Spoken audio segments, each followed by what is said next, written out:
whenever you have any equipment, along with the equipment comes an instruction manual.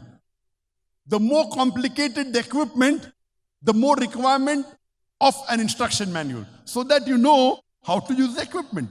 If you allow me to call the human being a machine, I would say it is the most complicated machine in the world. It is more complicated than the highest computer in the world. Don't you think we require an instruction manual? The human being, which is the most complicated machine, if you allow me to call it a machine, more than the most advanced computer in the world, don't you think it requires an instruction manual? The instruction manual for the human being, it is the glorious Quran. The glorious Quran is the last and final instruction manual revealed by the creator of the human being, that is Allah subhanahu wa ta'ala. Allah says in the glorious Quran, in Surah Mulk, chapter number 67, verse number 2, Alladhi khalaqal mauta wal hayata. It is Allah who has created death and life to test which of you is good indeed. As I told you earlier, that Allah is testing us. For Allah, it's very easy. For Allah to make the Palestinians win over Israel, it's kun fayakun. Allah is testing us.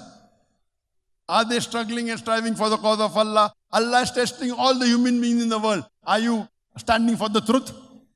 So this life, according to the glorious Quran, is the test for the hereafter. If we pass this test, we go to Jannah, paradise. If we fail, we go to hell.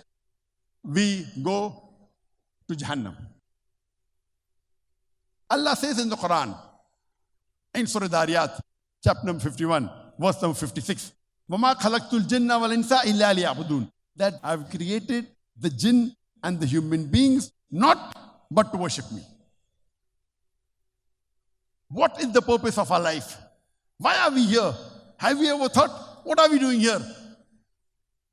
Allah gives the answer in Surah Dariyat, chapter 51, verse 56. وَمَا خَلَقْتُ الْجِنَّ وَالْإِنسَ إِلَّا لِيَعْبُدُونَ. That Allah has created the jinn and the men not but to worship Him. So we are in this world for a test for the hereafter.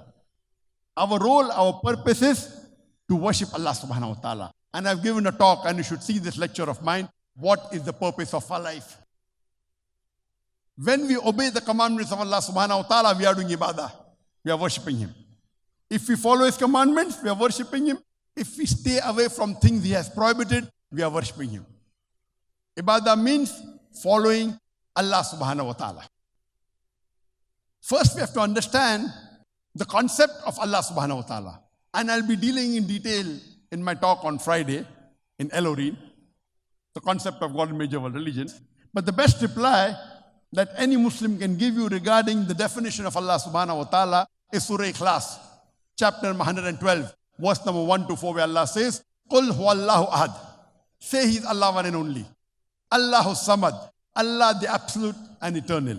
Lam yalid wa lam yulad. He begets not, nor is He begotten. Walam yakul lahu kuffan ahad. There's nothing like Him. This is a 4-line definition of Allah subhanahu wa ta'ala mentioned in the Quran, in Surah Ikhlas, chapter number 112, verse number 1 to 4. If any person says so-and-so entity is God, if he fits in this 4-line definition of Surah Ikhlas, we Muslims have no objection in accepting that entity as Allah, as God. The first is, Qul huwallahu ahad. Say He's Allah one and only. Number 2, Allahu samad. Allah, the absolute and eternal. Lam yalid wa lam yulad. He begets not, nor is He begotten.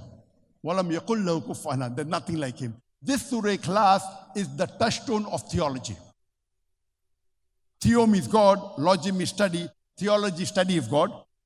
And touchstone, you know, when you go to buy and sell gold jewelry, you go to a goldsmith and you want to verify how pure is the gold. So the goldsmith takes the gold and rubs it against the touchstone.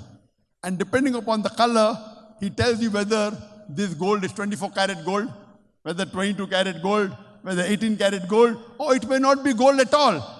Because all that glitters is not gold. So Surah Ikhlas is the touchstone of theology. The God you are worshipping, you put into the test of Surah Ikhlas. If the God you are worshipping passes the test of Surah Ikhlas, He is a true God. If he fails the test, he is a false God.